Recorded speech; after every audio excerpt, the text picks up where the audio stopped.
je parle beaucoup des femmes de ma famille, et je parle énormément de ma mère.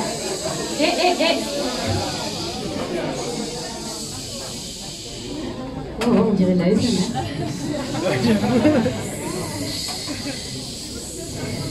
Ok. Oh, c'est intimidant. Alors moi, donc du coup, je parle beaucoup de ma famille pour me raconter, je parle beaucoup des femmes de ma famille, et je parle souvent de ma mère. Mais c'est vrai que je parle jamais de mon père. Alors qu'il faut savoir que j'ai un énorme complexe d'Édipe. Moi, je tue mon père et j'épouse ma mère tous les jours depuis à peu près 33 ans. Faut le savoir. Ouais, j'ai du soutien, super. Donc ce soir, je suis désolée, ça va être un peu comme tous les jours, mais on va parler d'un mec. Ouais, désolé. Derrière, s'il vous plaît. Derrière. Il y a en bas aussi, si vous voulez vous caler. Sinon, on baisse un peu un ton. Merci. Waouh, je me suis emprisonnée moi-même. Merci. Alors, il faut savoir que moi, j'ai été enfant battu depuis mon plus jeune âge jusqu'à mes 18 ans. Mon père nous battait, mon frère et moi, et 18 ans, c'est là où j'ai quitté la maison familiale. Alors, bon, j'ai conscience que c'est pas hyper original, hein, et avec mon père, il y avait une certaine constante qui était qu'il n'y avait pas de constante. Donc en vrai, tu pouvais faire la plus grosse connerie du monde, et t'avais genre 3 cris, tu t'en sortais bien, t'étais content.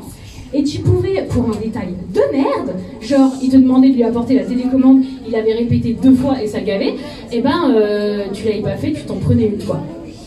Enfin une télécommande. Dans la gueule. Donc, ah oui je vous ai pas dit, je l'ai écrit il y a quelques jours hein, ce truc, donc je vais lire. Et qu'est-ce qu'on fait quand les gens ils sont en galère?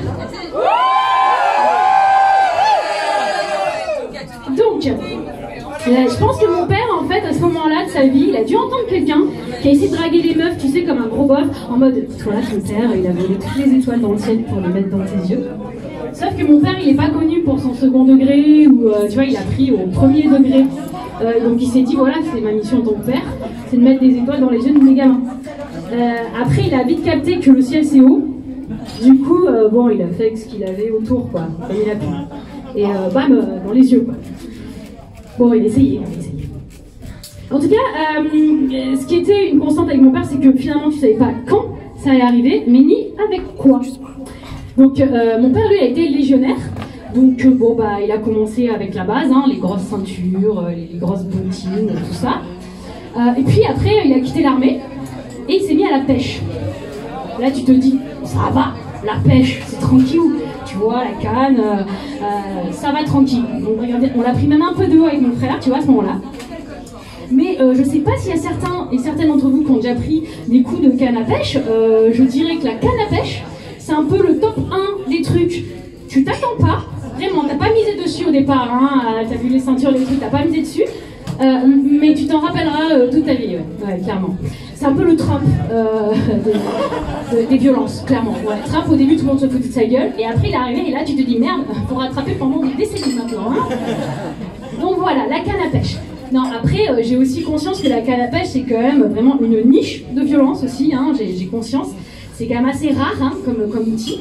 La canne à pêche, c'est un peu, ouais, le fouetter la serrée, un petit peu le combo, tu vois. Et donc voilà, bah, j'ai donc pas trop kiffé la canne à pêche et bah, ça m'a donné des daddy issues quoi. Et je suis devenue végétarien aussi par Ah non, alors moi je mange ni viande ni poisson, hein, pour ceux qui demandent, clairement. Ah non, moi je sais mieux que quiconque les ravages de la pêche, hein, mieux que Greenpeace, tous les rapports, il n'y a pas de problème. Je suis beaucoup plus calée, il n'y a pas de souci.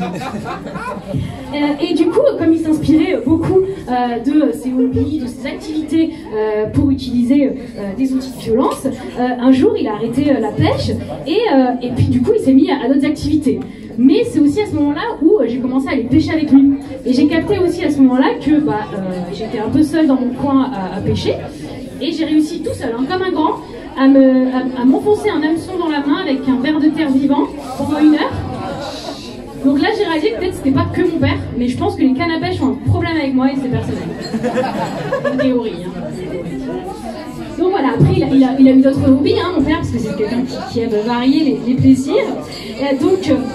Donc il a eu d'autres choses. Et en même temps, franchement, je râle sur la canne à pêche, mais ça fait partie des choses qui, quand même, ont une plus-value, une valeur ajoutée dans ta vie. Parce que moi, clairement, grâce à ça, j'ai une résistance aux objets qui me transpercent la peau hyper ouf, quoi. Un truc de malade. Ah oui, non, si. Alors, mes daddy's issues égale bon plan tatou. Ah si, je le recommande, clairement. Moi, clairement, depuis que je vais voir ma tatoueuse, à chaque fois, elle me précise que on peut faire 2, 3, 4 tatous dans la journée. Il n'y a pas de problème parce que, je cite, ce sera beaucoup moins cher pour toi et tu résistes vachement bien à la douleur. Du coup, trop bien, quoi.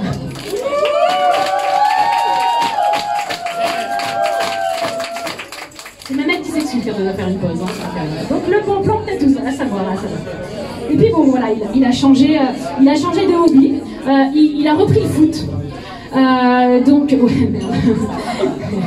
a repris le foot. Donc je sais pas s'il y a des gens, des gouines en fait, qui font du foot dans la salle. Mais il y a 20 ans, les chaussures de crampons de foot, elles étaient avec des aciers vissés un peu ouf, quoi. Donc du coup, moi j'ai grandi en les prenant dans la gueule. Et quand tu grandis en prenant des crampons dans la gueule, ça aussi c'est un autre avantage. Parce que tu développes des capacités dans le milieu sportif de ouf. Un truc de malade, hein. Ah ouais. Alors moi j'ai fait du foot quand j'étais gamin, c'était pour mon diplôme de lesbienne, j'ai pris option foot.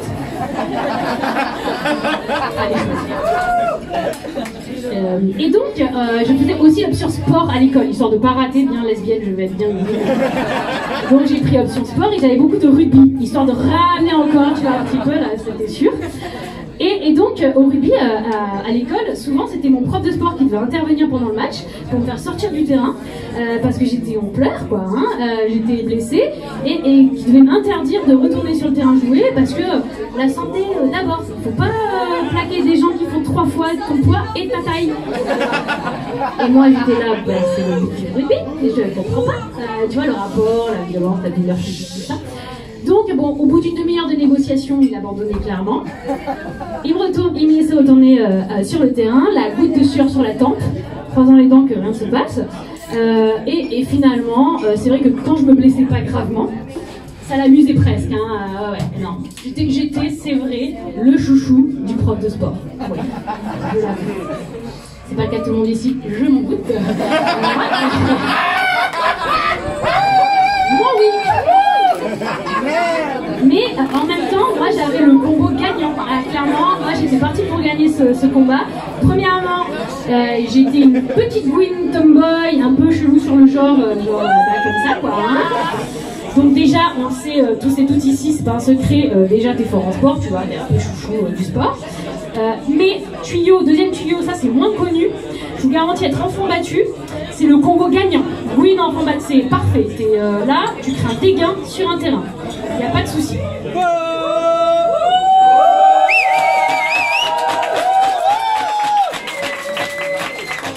Donc, beaucoup d'avantages, hein. Mais c'est vrai, faut avouer qu'il y a quand même des trucs pervers, des effets pervers au truc. Non, faut le dire. Tu deviens du coup un peu un physicien.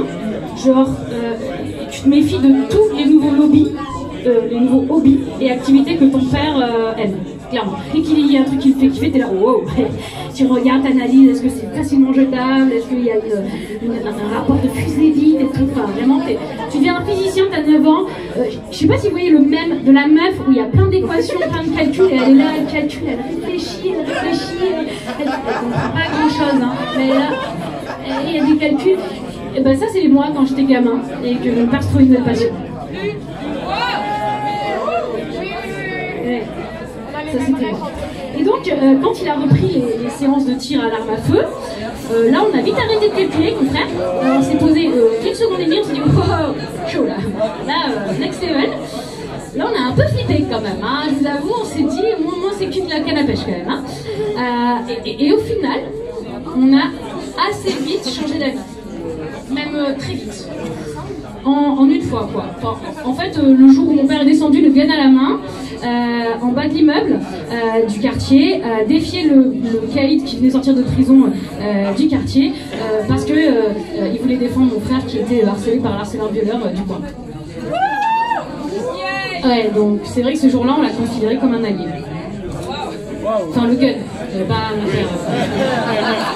a été un peu plus progressif, mon père. C'est encore un peu, hein, mais le gun, ouais, le pistolet direct, tu t'es dit, ok, c'est copain. Et en même temps, moi j'étais déjà familier des armes à feu avant, donc c'est pas, hein, oui, moi à 5 ans, je savais comment fabriquer une balle à arme à feu. Enfin non, à 5 ans, je fabriquais des balles à arme à feu. Ouais, c'est en écrivant ce texte que j'ai réalisé à quel point c'est méga fucked up. Et pour moi, c'était normal, tu vois, tu fais quoi à 5 ans? Bah, des armes à feu. Ah, tu joues pas? Ah, d'accord. Bah, voilà. Mais finalement, du coup, ça n'a pas été une grande surprise. Hein. Enfin, en tout cas, le kiff pour les armes à feu, pas la réalisation que j'étais méga fucked up. Ça, pour le coup, c'est un truc quotidien. Tous les jours, je me réveille, je me dis, ah, quand même, ça me surprend quotidiennement. Ah, on se sait, on se sait. Donc, je suis perdue.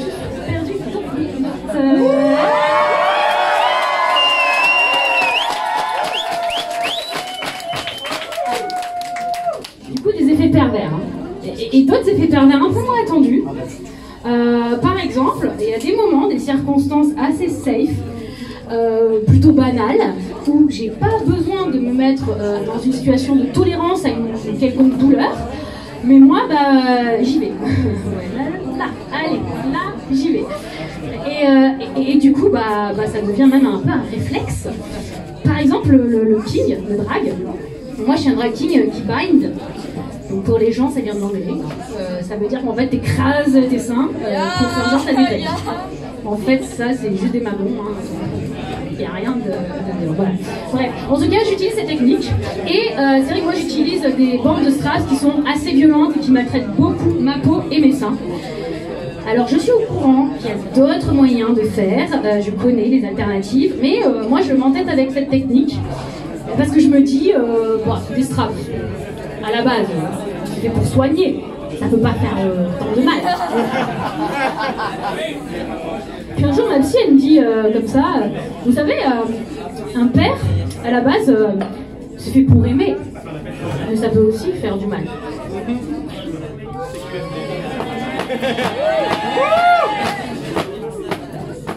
Bon, bah du coup, à défaut de changer de père, compliqué.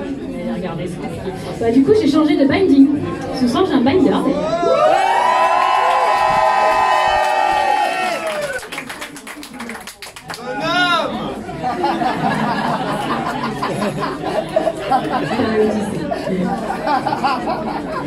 Du coup, je progresse, hein, mais bon, à ma vitesse. Je progresse à ma vitesse. Et en même temps, que ce soit vite ou pas, rapidement ou pas, lentement ou pas, je trouve qu'on se donne beaucoup de mal dans cette vie. Il faudrait se donner un peu de bien, ouais. C'est une bonne chose. Et le drag, ça me fait du bien.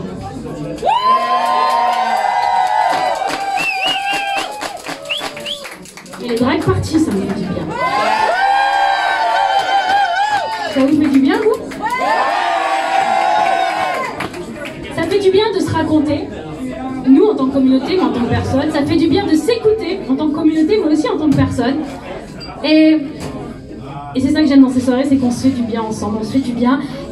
Et c'est ça que c'est ça qui sera ma conclusion une bonne fois pour toutes. Je vais répéter ce que je dis toujours.